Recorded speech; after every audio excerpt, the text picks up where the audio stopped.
Hello there, the Aging Gamer with you, and this is DIY with Tag. As I mentioned, I'm the Aging Gamer. That's my name on YouTube and Twitch, as you see below here. You can follow me at the Aging Gamer on YouTube. So you can call me Tag for short. About to take you through a DIY video. So I hope it helps. I hope it saves you some money. But two very important things before we start. One is always do your research, and two is be safe. So do those two things before you embark on any of these projects that you see. But I hope you enjoy the video. I hope it helps you out. And if it does, hit that subscribe button for me up top. If you have more questions or how-tos, hit me in the comments down below. I look forward to seeing y'all in more videos. Hello again, everyone. Aging Gamer with you with DIY with Tag. Today I have a shoe holder to show you. This is a project for your entryway. Saves you a little bit of space of having a sort of a floor, style of shoe holder, or just shoes on the floor like mine currently are. What you can do here is you basically get your 1x6s cut to any length that you want, basically measuring out exactly how many shoes you intend to have holding it, or just generally how much space you have.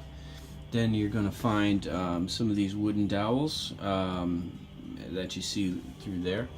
Measure it out so that you can have as many of those spaced as you want. These dowels come in long lengths, so you're going to have to cut them down to 4, 5, 6 inches depending on what you're looking at. Then finding your appropriate drill bit.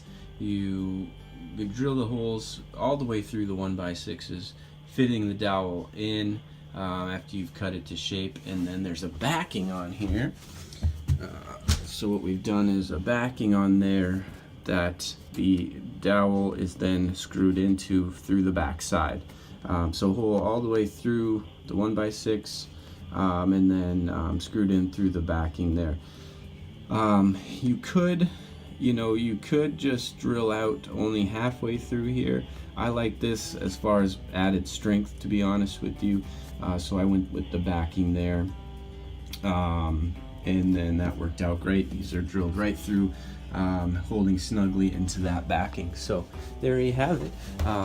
Again, you can make this to any size, stain it, paint it, whatever you want to do, but it's a nice way to keep the shoes organized and off the entryway. So Aging Gamer again with you. Again, you can call me Tag. If you have any questions or how-tos, hit me up in the comments. Hit the subscribe button up in the top if you like what you see, and I will get back to you the best I can. Take care.